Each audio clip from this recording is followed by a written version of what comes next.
withdraw, or they will keep themselves secluded. That is why here also we will see that among the Congress there were some people who were not ready to join the movement, because they wanted that they must contest the council elections and secure their positions in the in the British offices among the Britishers.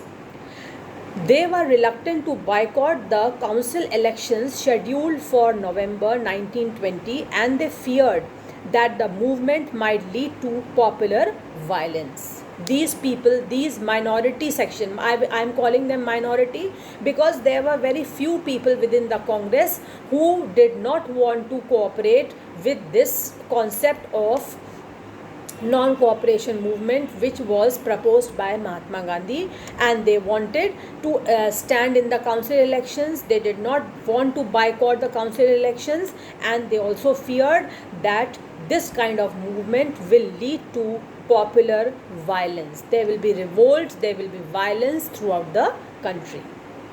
In the months between September and December, there was an intense tussle within the Congress. There was a tussle, means tension, fight, literally not fighting, but tension, mental tension within the party members, within the Congress party members. There was tension. Why? Because some majority people wanted this movement to begin, while some people were seeing their selfish interests and they were against joining such a movement. In the months between September and December, there was an intense tussle within the Congress.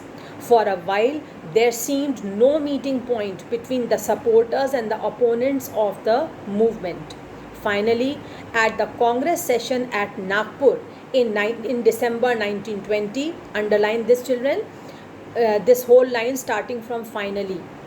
At the Congress session at Nagpur in December 1920, a compromise was worked out and the non-cooperation program was adopted. So finally, when was the non-cooperation program adopted? In Nagpur in December 1920. Now, in our next history class, we shall start the next paragraph, which states how did the movement unfold, who participated in it, how did the different social groups conceive the idea of non-cooperation. That means how many people or what kind of people cooperated, how did it unfold, that means how did it proceed, did it become successful or not, what were the steps which were followed to make non-cooperation movement a successful one. All this we shall study in our next history class. But children, please remember, as I have told you in my previous class also, keep on learning things side by side.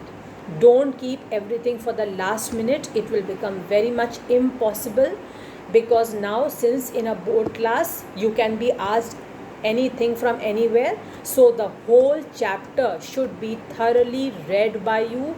And how will you remember things? You can't learn the whole chapter. Obviously nobody can learn.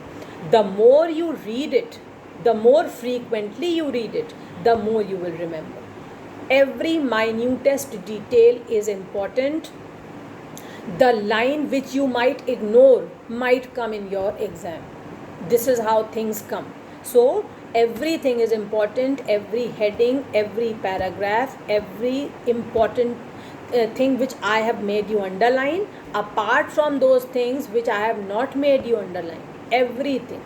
You can't do selective study in the board exam preparation.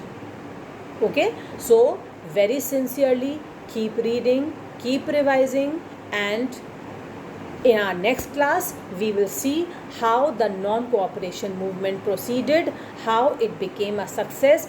Did it become a success? If yes, how? If no, why? Okay, thank you.